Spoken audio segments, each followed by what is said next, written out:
Hi, everybody. Thank you so much for staying or coming or wherever you are at your festival day. What's the name of this channel again? Better Festing. Better Festing. I know there was a cute name and I didn't want to say. So this is the Better Festing panel about film festivals. I'm Mitchel Bard, I'm the moderator, and we have 5 great panelists here. We have Katha Cato from the Queens World Film Festival. We have Doug LaClaire from the Asbury Shorts Film Festival. We have Sybil Raimondo Santiago, who's been a festival director and programmer. Yes. Right? We have Jarrett Martino from the Love Wins Film Festival. Woo! And we have Deborah Markowitz, who is the president of the Long Island Film TV Foundation, which runs this festival, and a longtime director of the Nassau County Film Commission. That's all a few years ago, right? So we have a great panel, and we're talking about film festivals, which is very meta at a film festival. So there you go. It's just like I with my friends. So the first thing I wanted to hear you guys talk about, in no order, you can just jump in. I'm not going to march you guys in order or anything. Is like, what role do you think a film festival plays in the larger world of filmmaking? That's a Deborah question. There was one. Someone's been put on the spot. It started though as a place for people to be able to show independent films because there really was no place to show independent films. And when we started 28 years ago, there were like 5 film festivals in New York, if even, so it was just a place for people to come out, also to bring this to the general public, who's basically the independent, film moviegoers, is pretty sophisticated generally, So it was a way to basically bring those two together. And this was long before I was a filmmaker, but I was the film commissioner at the time, and it was about bringing people here to see the locations to hopefully stay here and film. So that was part of it. But that, but in the larger sense of what film festivals, you think it's because it was a place to show independent films, right? Oh yeah, yeah. For us at Queens World, if you're producing a short and it's 3 minutes, where is it going to play? And so for us, it's really an opportunity for filmmakers to be seen at every stage of their career and not be thinking that you have to create something that's X amount of minutes and it has to have X amount of thing happen at minute 26 and it has to have this and it has to have that. Your stories may not fit that cookie cutter mold, and there has to be a place for your voices to be heard. I was just talking to this woman with this short here. Where are you going to see a short about that? You're not going to see it at the multiplex. You're not going to see it on television. You'll scroll past it on YouTube, because you're looking for something else. It's late, whatever. But at these film festivals, this is a place to celebrate unheard, alternative storytelling. It's also a place to season you, so that you get you start to get your chops and you start to make those connections and you start to look to the left and the right and you see that work is really what I aspire to. So I'm going to go make a better film. I'm going to go try this, or that person, I'd love to work with them. And you're here, you're one table away, and it's all democratized because you're in the same festival. For us, it's really about creating community around each one of you, each one of the blocks, and around independent film making and storytelling. It's really about bringing that to the fore for us. How long has the festival been? Oh God, 1.5 million years. Maybe it seems that. We're turning 15. 15 years old. So Good it's Lord, our 2010. Yes, we started, our first one was in 2011, and we launched in 2010, and we blinked, and here we are. Yeah. I think on a larger scale, I really feel, I echo what Katha's saying in terms of what festivals bring as a role in the industry, but also more importantly, I feel like the festival is so important, I feel, when it comes to finding not only just the stories, which original stories still for me come mostly on the independent side of filmmaking, but also bringing the people together that are gonna be sort of our future, right? I mean, when you think about it, Christopher Nolan, for example, like I always talk to my husband about this because we're both film buffs, that back in the days we talk about movies like like Memento, right? And nobody knew the film at that time when we talked about it, but I was so impressed. I loved this film. I saw it in a small art house, and look where he is now. Like, you know what I mean? Like, but it's because he was given a chance, he was given a stage to actually put his art out to the stories the way he tells the stories. And I think film festivals is really important for that reason, more so now. And I know that it's kind of in a way a joke. I was talking to a studio person today actually at lunch about how, you know, they're struggling to find sort of the green light for some of their projects, and they're trying to be creative and finding ways to finance it. And I'm thinking, well, so basically you're coming into our world. We've been doing this forever, independent filmmaking. So I think it's still, this is why it plays a pivotal role, I think, right, for film itself. Now the Soho Film Festival, we're also, just like you blinked, it's now 16 years later. I came in the first year to advise. I thought I was just gonna help out, and here we go. I sort of never got out, couldn't leave. I tried, I swear. And it's just because I love this. I grew up in the industry. I myself am a filmmaker, producer. I started as an actor, so like, this is sort of my bloodline, my life, right? So when I'm at the festival, when we run our festivals, I meet all the filmmakers that come, seasoned or new, or like the up and coming, and the inspiration that comes from like some of our volunteers that come, for example. Next thing you know, 2 years later, they come to my festival like, I have a film that I made because I saw this or I saw that. So starting with a short or a feature that inspires them, and then there goes the next generation, and then we keep going. And I think that's how, I think more so, tell your friends, like, this is the time to support festivals, because festivals are struggling right now too, because as you know, there's just no budget for anything now. But a lot of the people that work in festivals are doing this because they really want to, they really love it. Like, we're here to support you, we're here to be with you, and hopefully together, collaboratively, we can find a way to get your projects and your stories told and presented. And hopefully in movie theaters, which is another subject as well, because you know, theaters are kind of dying here and there. At least we can still get some of the films in the big screen, and to me that's really important, short and feature, so. Jared? Don't call on people. People speak a bit on We don't have point, we're not, no pressure. Yeah, but no, Jared. audience and engagement is something we definitely focus on. Building an audience, we work with a lot of nonprofit organizations. So starting to think of out of the box. I think, after being a filmmaker in so many festivals, it kind of started to feel, you understand the political side, and that's kind of why we started something that caters to underrepresented artists, and then just really growing your own audience, so then when you are distributed, you have that audience built up, those film fans that are waiting for something to come to iTunes or Apple, wherever, whatever platforms end up picking it up. So I think that's something that we definitely focus on, and of course audience and engagement and everything that everyone else has mentioned, just keeping art house cinema alive and creating platforms. Well, for me, it was personal. 40 years ago, my male dancing burlesque show didn't work. Nobody came. So we decided in the town of Westbury, Long Island in 1981 that there was no public screenings of student and independently produced short films. So we started an annual party in Westbury and called it the Asbury Short Film Festival, based on the street where we had our little office. And then it became this thing, and then we all got jobs in the film business in New York, so we were working in production, mostly TV commercial production. But once a year, we had the Asbury Film Festival in Manhattan after 6 years on Long Island, and it became our flagship show in Manhattan.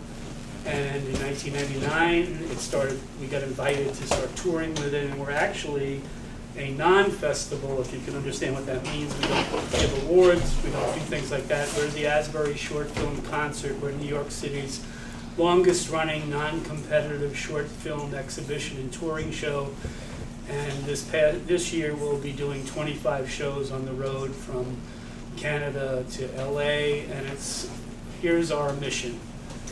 Our mission is to bring great short films to cities and audiences made up of folks who don't regularly go to great film festivals like this one, and rarely get a chance to see short films like these folks have explained on a real cinema screen. So we'll go into a city, sometimes with a celebrity guest host, and screen 10 to 12 short films from all years for a couple of hundred, 300, 400 people that would regularly not see short films. So we're sort of a forum like that, without awards. I mean, we're different. We have a tagline that says we'd rather have malaria than do a Q&A, but that's just us. That has British shared. So, but I'm in awe of what these people have done, and I just want to say one thing. It shouldn't even be said it's amazing. It's incredible to many of us that some of the best film festivals, especially here on the East Coast, are run by strong, incredible women. I think it's a fantastic thing. You've got Myra Blaustein that won Woodstock, Diane Raver, Garden State, members of this panel.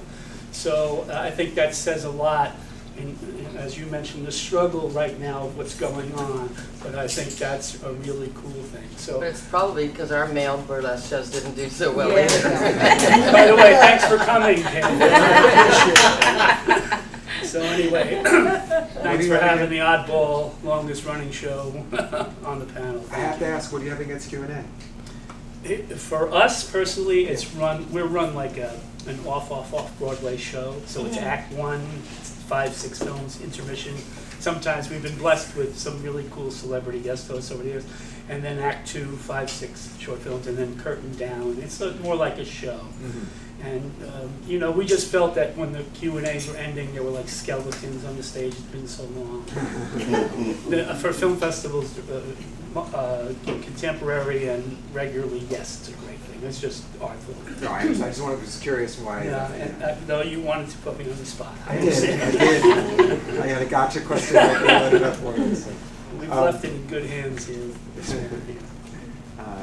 Yeah, so obviously I think we have a lot of filmmakers in the audience, and one thing that came up in the filmmakers panel was, I don't know, you're here. So I'm actually going back to a discussion from 2 panels ago, but Brian was actually talking about, which really struck me, not that you were wrong, but I never thought in these terms of like success rates, like how many you apply to and how many you get into and everything. And I think that we've all, as filmmakers and our colleagues as filmmakers, have stories about getting into festivals, not getting into festivals, and everything. So, what advice could you give to filmmakers that would improve their odds of getting into your film festival? Shorter is almost always better. Really? Almost always better. Sometimes something has to be longer. Quality matters, but you always balance. And sometimes you have an incredible story, and the color might not be as good as a film that looks technically perfect. It's such a hard balance. It's like a severely hard balance, because it's good to go to meet the festival directors if you can, but that doesn't mean you're going to get in. But if you do have, say, 2 or 4 or 5 films that are all the exact same score, and it's hard to pick one, but you know somebody, it might go, they'll come. If you go into a film festival, and you're into a film festival, don't enter a film festival unless you plan on going.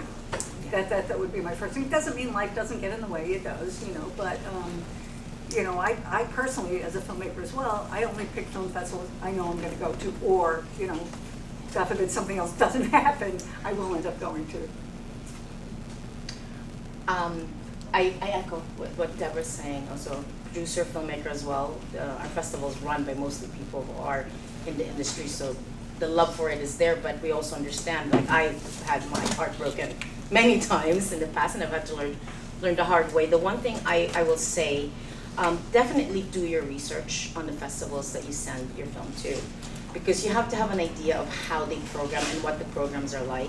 And be realistic on your film, on where it is, the level that you are at. Because you know, a lot of new filmmakers, and I work with a lot of new filmmakers, sometimes there's always that thinking that, oh, now I have to submit to Tribeca, to Sundance, or like, and you spend all this money to all the big festivals, because right away you think you're gonna get in. I mean, be realistic. It's hard to tell, because even that is, I mean, I know people that get into major festivals because they just know people. You know what I mean? It happens, right?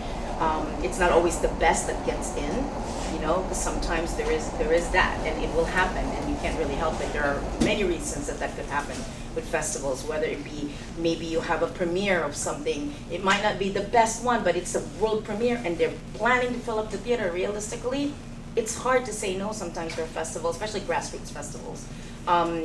Major festivals, different story, because they don't spend anything. They just get money already, so they have the theater, everything prepaid. They program very differently from most independent film festivals, and that's the reality of it.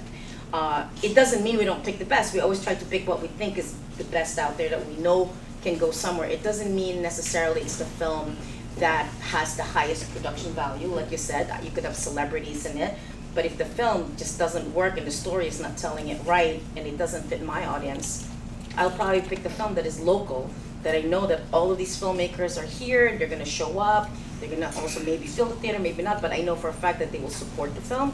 That's really important, and I think attendance is key, at least the intention to be there. I know things happen, life happens, especially these days, but just be upfront about that also with the festival, because they will help you. Most festivals, I think, I know we will, I know you try, like, to help the filmmakers, because we want you to succeed, you know, because your success for your film is a success for the festival. And when you get distribution or you get any kind of path moving forward to uplift your film, it also reflects back on us. So we always program something that will help the festival as well. So just be realistic. As a filmmaker, I have to learn that myself, and sometimes it's hard because, like, I know people, I know festival directors, but even I can't ask a festival director friend of mine to try to take my film in when I know that my film is not normally what they program or doesn't fit their bill typically. So that's my biggest advice, I think, that I would say. We don't always take each other's films either. No, we don't. And I used to get a courtesy call, go, Deb. And then there'll be a reason why, whether it's the length or, and it's always like, hey, it's cool. It's You know, okay, so, yeah. you know, nothing's a guarantee just because Yeah. you know somebody. Yeah. Well, for us, my husband is a little bit older, and we were just older when we started, and so we weren't trying to, it filled a niche in the community. We saw that it was something that needed to be done. And we've said no to stars. We've said no to our family. We've said no to people in this room. And what we really want you to know is the minute you hit submit, you are part of our community. The minute you hit submit, somebody on the other line, on the other end, is going to mention your name, going to type your name somewhere, going to look at everything you did. So be a good community member. If there's a director's statement that needs to be there, don't tell me you're not good at being at director's statement. Get good at director's statement. Get a friend to read it for you. Don't leave off stuff. If it wants your address, put your address. If you're using an email address that you only use for your film, check your emails constantly. Because as soon as I'm looking at you on Facebook or Instagram, I'm pissed. Because I now have to look away from the festival and chase somebody who doesn't understand that the minute you hit submit, you are part of the community of the festival. There's people in this room who we discussed today.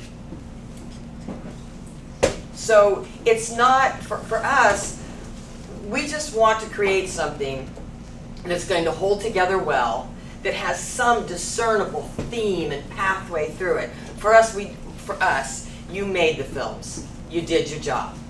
I'm not dependent on you to build that audience. I will work with you. I will call you. I will ask you, what college did you go to? Did you belong to the Girl Scouts? Is your Girl Scout leader alive? Can we call her? Can we talk to her? Would she like to host it? Do you want to comp for her? We have parties leading up to the festival to put you all together. That's my job. I'm supposed to fill the house. I don't select the films. My husband selects all the films. He curates thematically.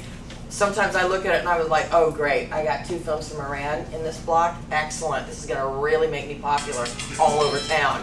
But then I look at the block and I see, yes, those films are in relationship with the other films. They belong there. So it's up to me to fill the house. We have had those conversations. Well, he's here and she's there. What are we going to do? And for us, we have to make the hard decision, what's best for the block. But to position yourself the best you can, be a great community member the second you hit submit. I like Q&As. So as the villain here, like I said, we're a different animal, but we entertain a lot of folks who don't know your world. They come to our show because they want to be entertained, and they don't care so much, I hate to say this, about the filmmakers as we do. They come to be enlightened. What's going on in the short film world, Doug? Show us. What's the overview of the indie short film production world? So I the original question was about, what do you look for? I think of the students that I lecture to sometimes when asked to be a guest speaker at SBA or NYU or one of these places, and ultimately, if he's a student or is a senior or whatever, the hand goes up. Doug, what do you look for in a short film? You've been doing this 44 years. You've got to put a program together everywhere you go that you hope will bring the audience back the next year and pay the ticket price, because that's how we stay in business.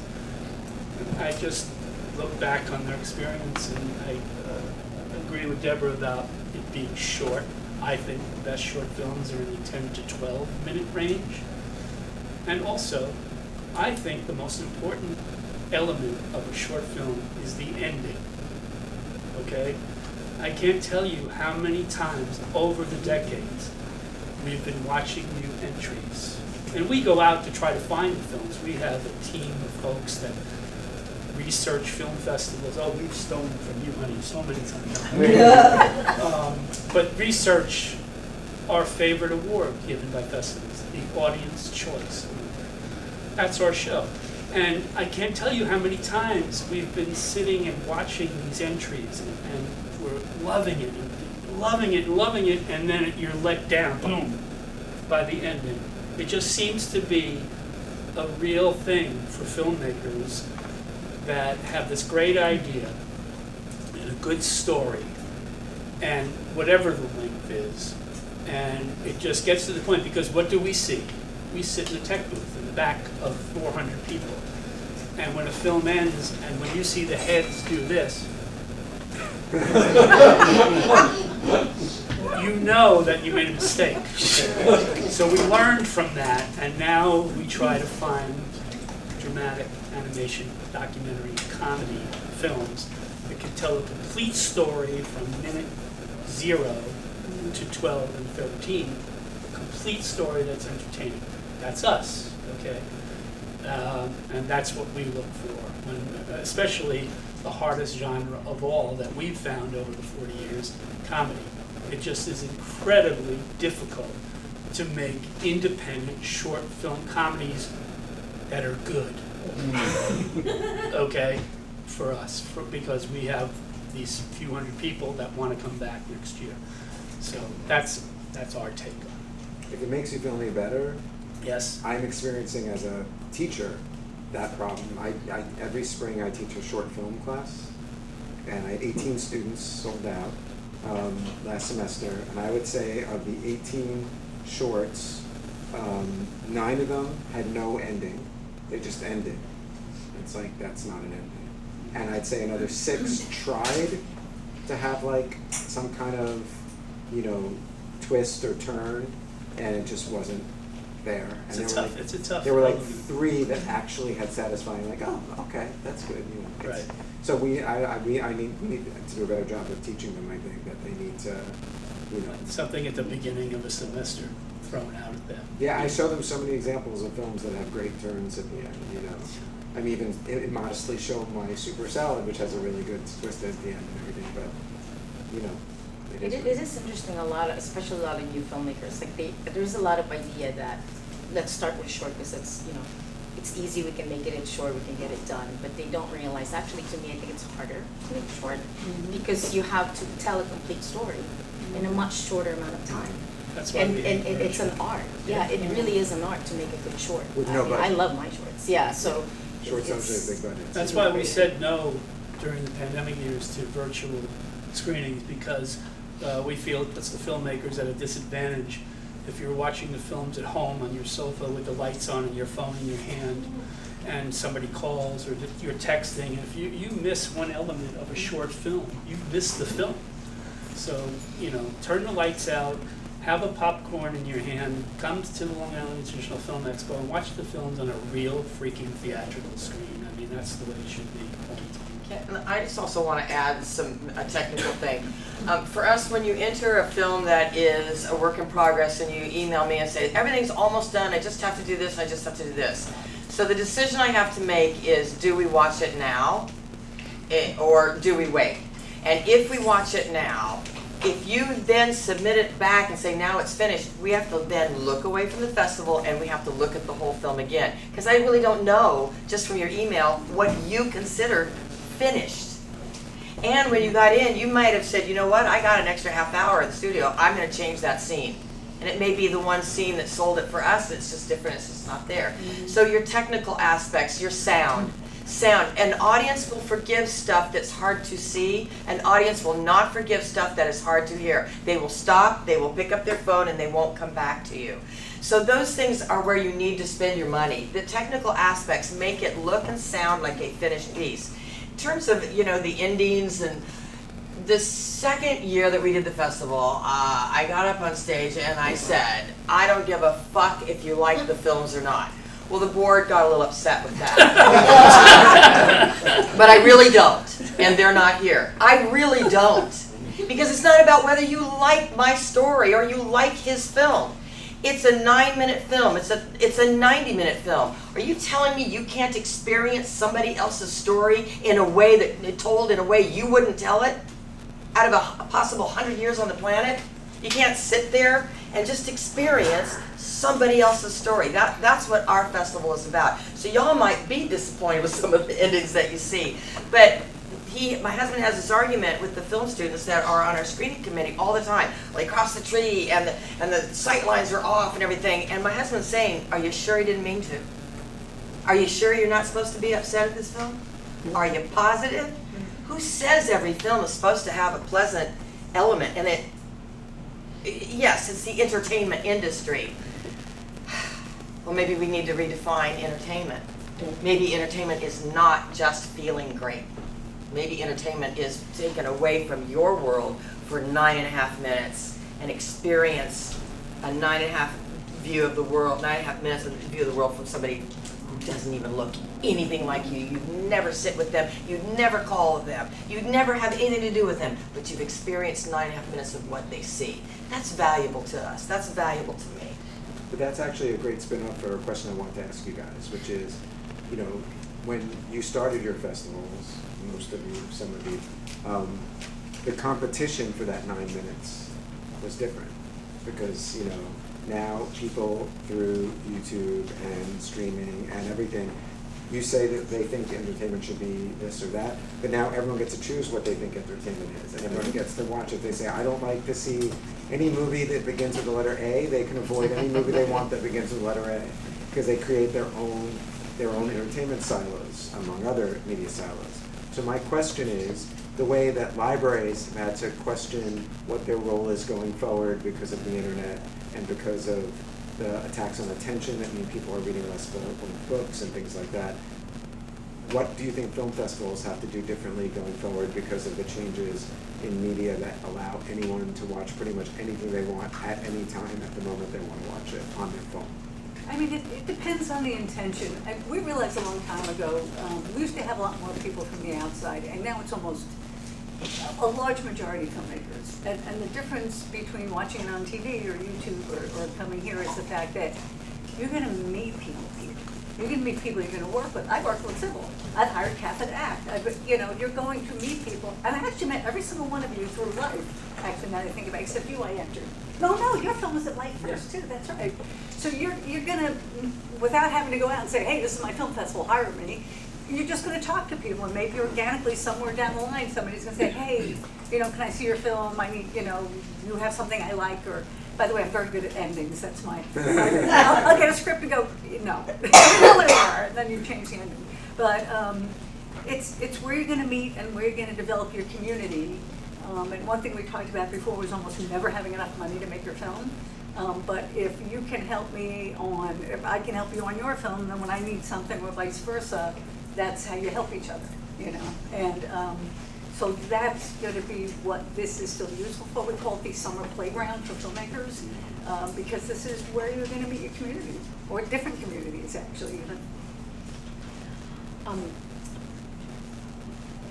Echoing the community, of course, but talking about just on a programming standpoint, I kind of notoriously got in trouble for this before too, but I think in a good way, because I don't program normal. Like, for example, we don't do like an LGBTQ only or animation only, or like I don't separate the genres, and I do that on purpose because exactly what you said. I feel that people, and what Kata said as well, where I want someone who normally would never watch an LGBTQ film, that audience, I want them to experience a storytelling. And it shouldn't be branded because it's LGBTQ. Or whether it be about BIPOC, or whether it be just normal life, or what's considered non-niche, right? I don't even know what that means. I'm a New Yorker, so to me, we're all niche. This room right here, which is very mixed and diverse, that to me is niche. But I know that in this world, it's different right now what's considered niche. So I feel like when I program, I want to make sure that the genres are mixed, because it's not about that brand or that label, it's about the story. Because at the end of the day, if you put these stories together in one program, the blocks, and the audience can experience it, and they see that these stories have so much similarities, because it could be about family, it could be about love, it could be about loss, whatever that is, the experience is there, then maybe just a little bit, a small percentage will not even notice that label and just see the people that are on screen. And that's what I'm hoping, at least, that people will get out of it. And that's why I think festivals are important in that sense as well, and hopefully get more audiences that are from outside besides just the filmmakers and the families and friends, for that very reason. Because I feel like, just like in television, there's a lot of shows now, especially, or even in streamers, that someone who might not be as exposed to other worlds are learning about other worlds from just watching a sci-fi movie. They think they're just watching an action sci-fi movie, not realizing the relationships they're seeing there that is normalized, becomes sort of ingrained in them that is normal. And that's what that's what hopefully we're able to do through our art. And at the end of the day, we're all people, we're all putting stories out there that people can relate to, and we all have our lives that we can relate with it. So hopefully that comes together. And the festival, I think, is one of the bigger stages, or best stages out there for the art to be presented, to be told.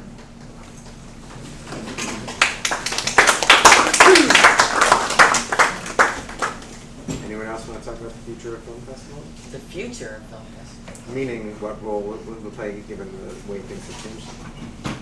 I say the future, I don't know, but the role. Future. Well, there's 15,000 film festivals on this planet at this particular time. Before the pandemic, there was 17,000. We went down to 13,000 in 2020. And then we've bumped back up. So obviously the desire to gather around these voices and around these films is something that will be with us. The future of film festivals, well, it really depends on each festival. We're all kind of looking to make sure that everybody knows what our thing is, and we all try bells and whistles at different times. But I think this festival is just a really good example of it comes back down to getting people in the room, creating conversation, and creating space for that. And that's what it is. This is why we all want to be in a festival. This is why we all go to festivals. And this is why people go, oh, a film festival, I'd like to go, because there's that feeling now that you're going to see something that you know you're not going to see. You're not going to see a Transformer. You're just not. You're not, and you're not going to see all the stuff that you can go see someplace else.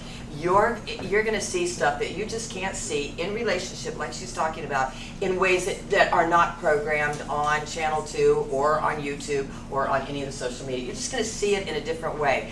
And the thing that I love is that you're going to be sitting next to a human being that is probably a different color at a different age, and you're gasping at the same thing, you're laughing at the same thing, and you would never be in relationship with these people if you hadn't decided at 2 o'clock to come to the All About Eve block, whatever that means and whoever's there. I think that's still important to us. I think that's still important to us. And I'll add a little bit. I know you don't do Q&As, and that's because it's different. But your format is that way, which I understand, right? And for us, it's the opposite. Like, to me, that's actually one of the most important parts. So I really make it a point. I call every filmmaker that we do accept, because it's not just because we want to have a Q&A. Trust me, time-wise, we prefer not to have Q&A, because then I can program blocks, more movies, more people in the seats. But it's not about that, because it's all about that interaction, that engagement, and being able to talk. And especially with when you program, like I'm saying, I program mix.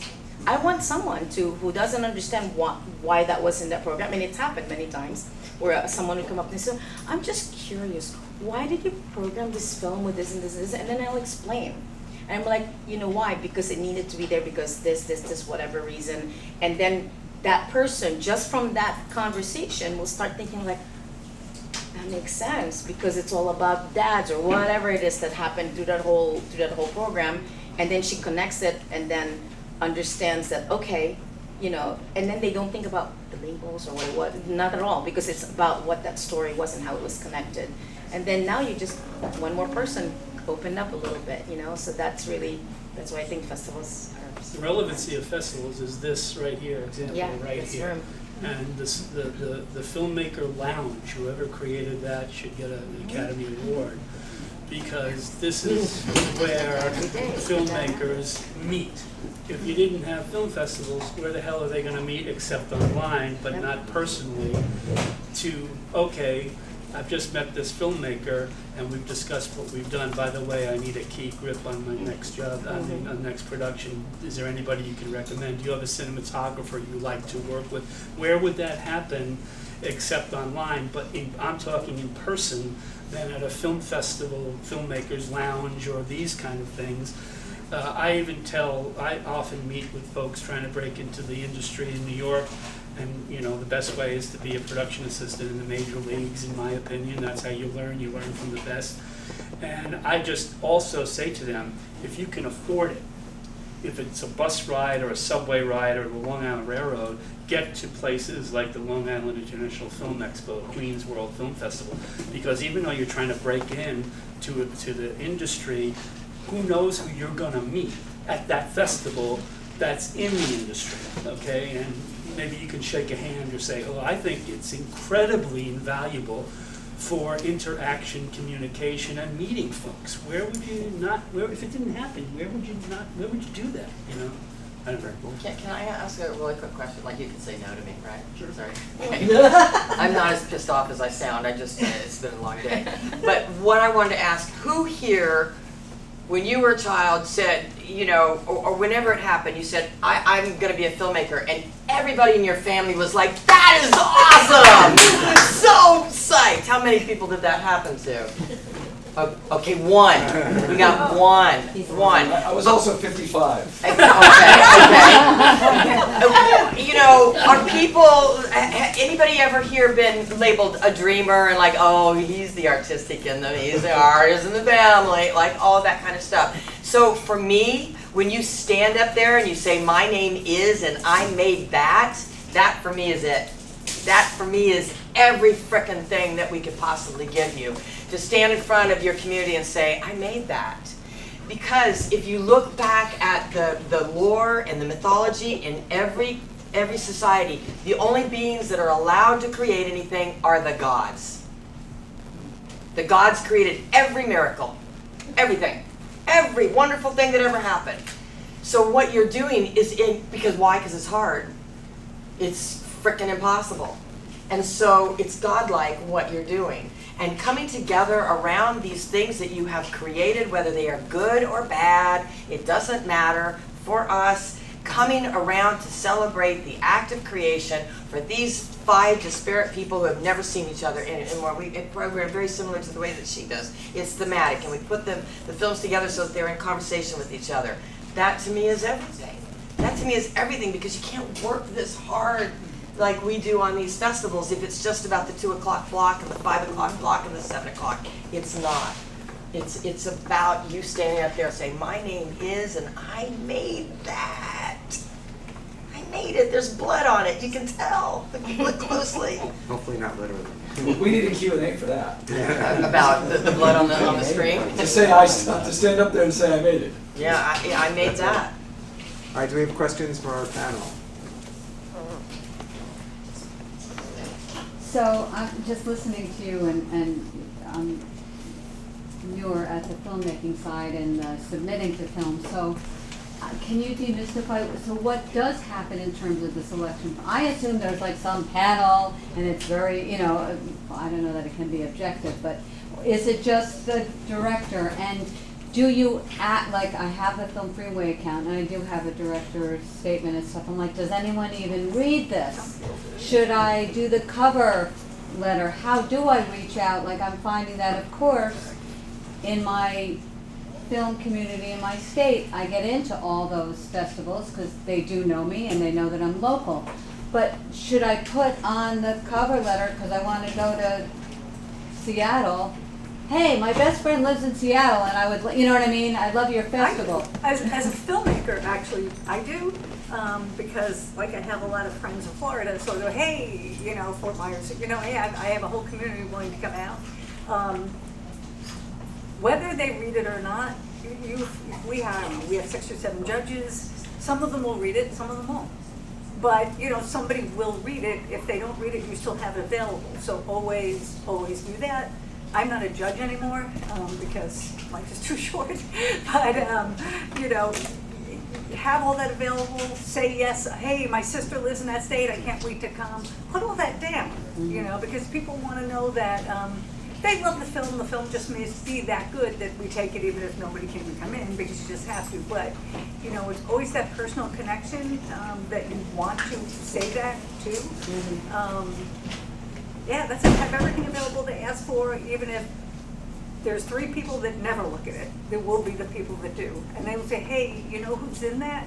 That's so and so that we worked with X amount of years ago, or they're local, or hey, isn't that whatever. Always give them what they want as professionally as you can, because it's going to matter to somebody, more than likely. I just actually want to mention something about Academy Award qualifying film festivals. We say it's a unicorn to kind of get into those, and when you make your first film or 2, you're going to submit to all of them because you're just going to think it's great, and nobody else thinks that. But I don't know how many thousands of dollars I spent when I first started, because you're clicking. But I got into Holly shorts, and then with Chosen, we got into LA shorts. But I wasn't paying for that one, so I didn't care. I directed it, but somebody else paid the bill. And to me, I can say that, hey, an Academy Award qualifying film festival participant. However, it's thousands of dollars for that, and it might not happen, So you just have to throw that in there, that it just looks good, because I can actually say that, but what does it mean? Not that much. I got really lucky, but just had to throw that out there. Other questions? So Yes. sorry, I'm sorry. I didn't cut you off. It's okay. For us, we have a screening committee usually, and then from the screen, just to give you demystifying the background, we have a screening committee that sort of looks at the general, and they rate it, and then it goes to the next level, second round, and then then it starts coming to me as the programmer. But I happen to be a filmmaker as well, so I have a tendency of looking at what was marked red, because I just want to know why, because I've caught films before that the filmmaker, for some reason, just didn't get through to screeners, but I felt like something was there, because just from programming for 16 years, I kind of know when something is was just missed, and so I tried to go back. I will say, writing a letter, there's no guarantee it will be read, but it's worth doing. I feel like you don't need to write a whole operata either, because there are people that sort of write their whole life story, which is not necessary, because we're not going to read all that. Just put the important information that you can, like for example, if you know you have a community in that area, do your research on the festival. The one thing that's not good is some filmmakers tend to do the copy paste thing, and then sometimes forget to change the name, which is the worst thing, because then I'm just like, I don't even want to see this. It's just insulting, because it's a lot of work for us also. We're putting all the time and effort to look at your project, to give it a chance, and then do something like, so it's, so be careful. But again, it can be short and sweet, but enough to just say, listen, this is my project, whatever it is that's important that you feel that should be highlighted. I think it helps, because I want to say most of the programmers that I know at least do read it, or at least look at keywords in it. I'll tell you some keywords that might be helpful. Premieres.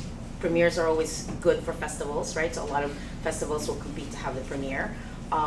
If you have celebrities that are in your film. Sorry, I keep slipping up this. If I suddenly just fall down there, I'll be talking from down there, but I'll still be there. My dress is a little slippery. Community, like you said, if you know that you have people that are coming, you planning to attend the festivals, to me, those are kind of probably keywords that would be good to start off on your letter, because if it hasn't gotten to me yet and my screeners see it, they might just flag it for me. So right off the bat, by the time I get to me, I'm like, oh, I know they're local, or I know they have all these people, I know this is a premiere, like, that gives me a little bit of something to sort of work off of, and I think that helps your film. Well, actually, I should have said too, because you asked about that, is we have 6 or 7 judges, I don't remember right now, but we have different categories. Cinematography, originality, there's a bunch of different categories, and each judge will weigh in, and then there's a comment section which they will mention, you know what, this probably isn't going to score high, but I really think this is an awesome film because, and then they can click off potential award winner. And that doesn't mean it will win, but if 2 or 3 people do that, it's really going to be paid attention to. So sometimes you can have something really high scoring, and actually doesn't even get in. And it's so just there. There's so much that goes into it, so it is going to be looked at from different sets of eyes and different experiences. And, so that kind of all matters. But The experience I have is just as a guest judge for 3 festivals. I don't see anything preliminarily wise. I'm sent, my strength is short films. So I'm sent like 20 to 22 films by that festival. And generally they do it through Film Freeway, which lays out your rating and then a comment. And then they give you a certain amount of time to view those 20 films.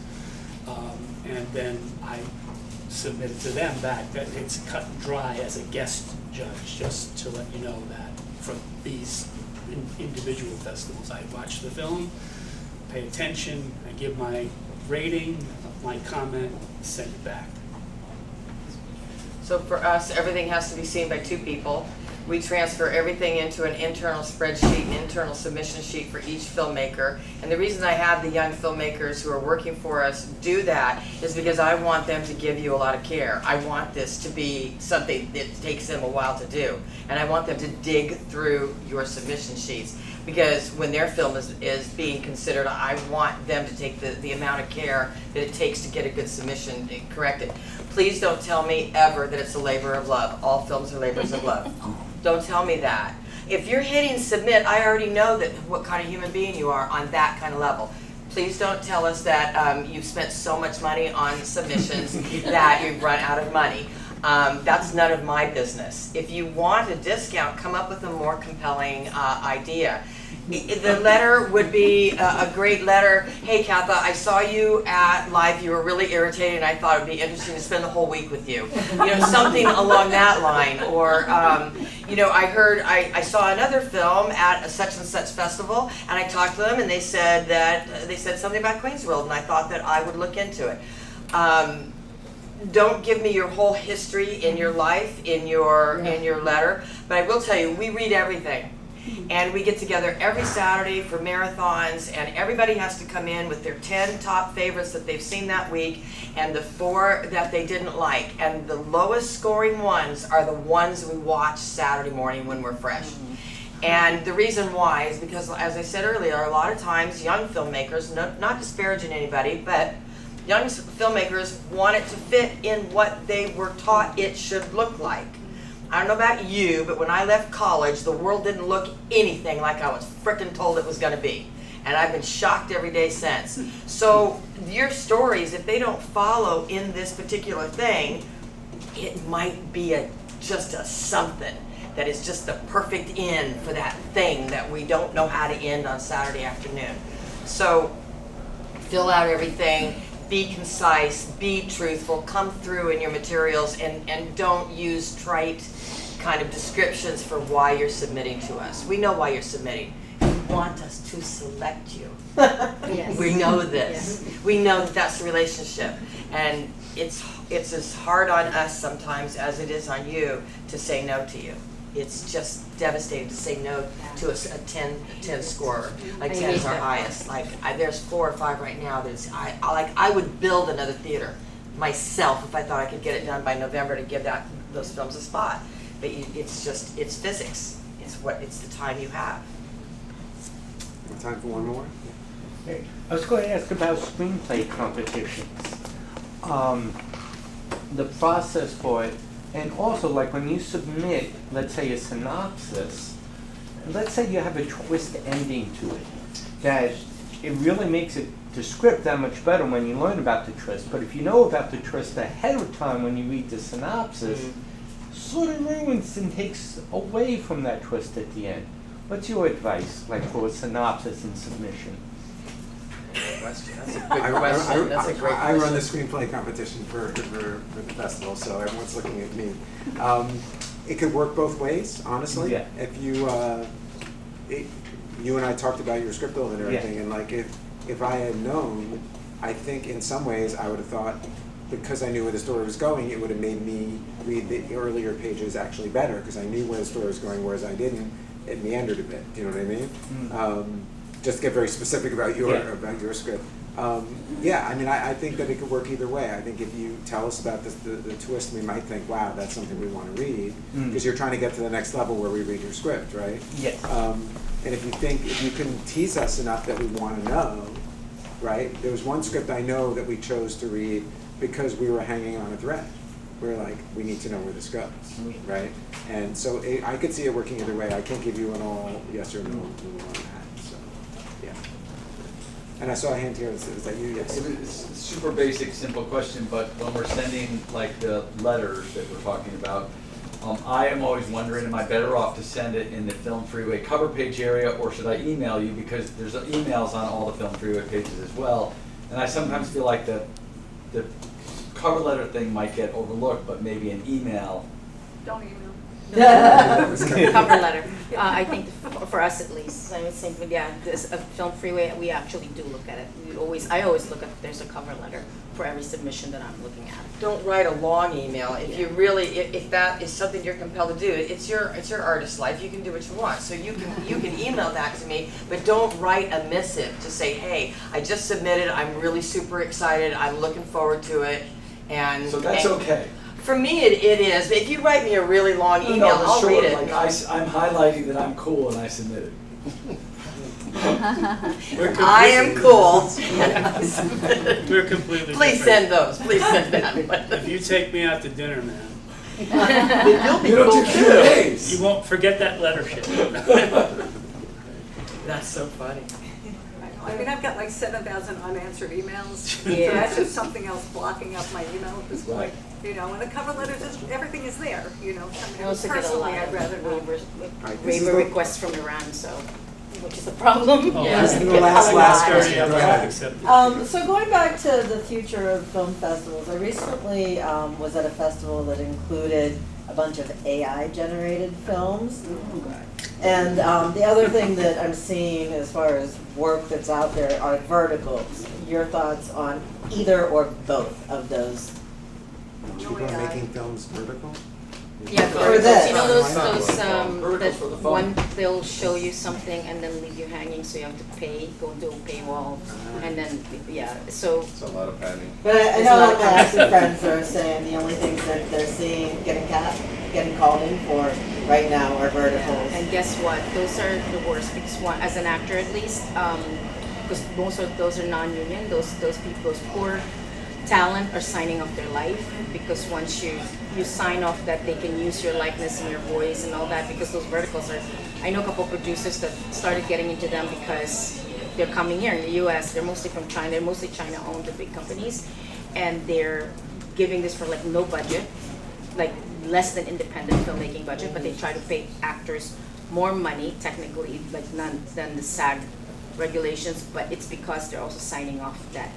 So verticals to me right now, it's a whole other conversation. I don't think it fits much on the festival thing, but at least for us not. AI is a whole other conversation as well.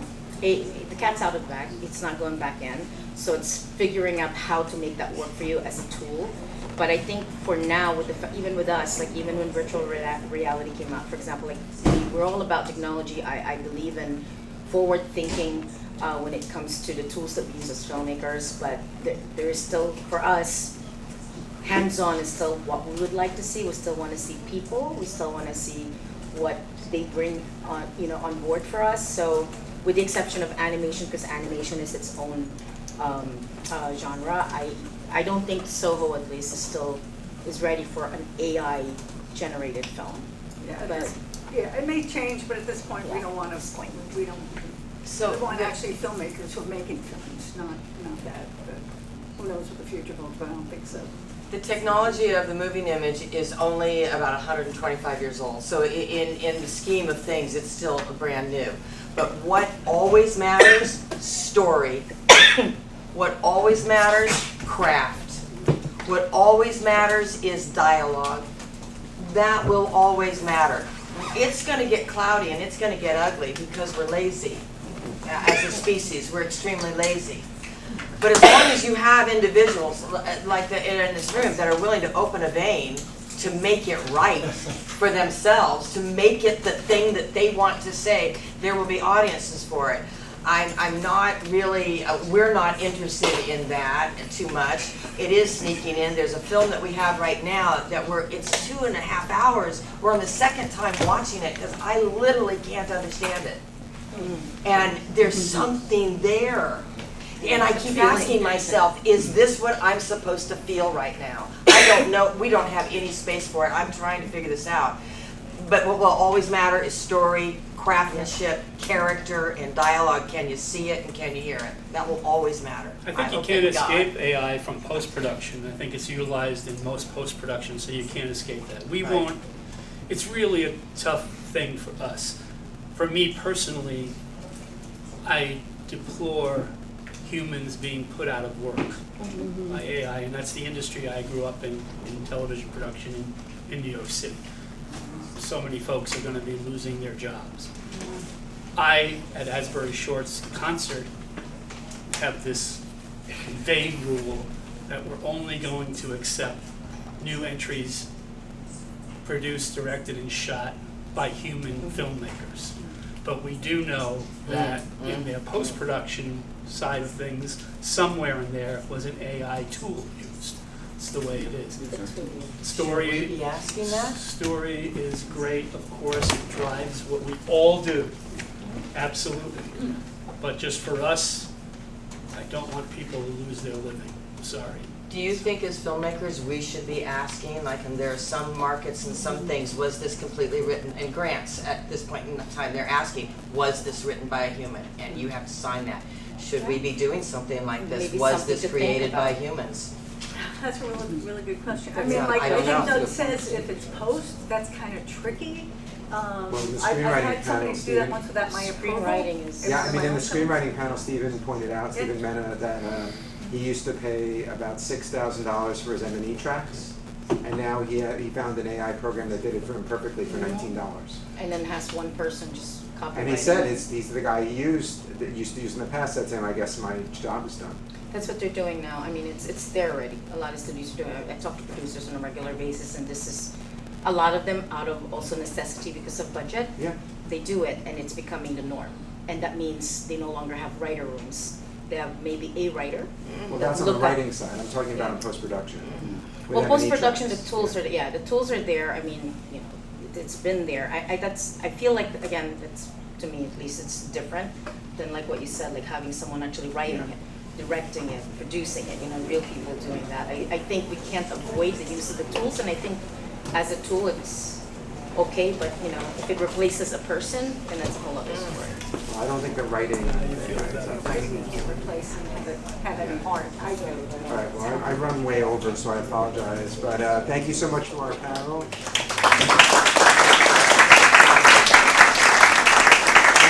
I think I forgot to mention at the beginning that thank you to our sponsors, so Ann and Henry and Belmore Movies and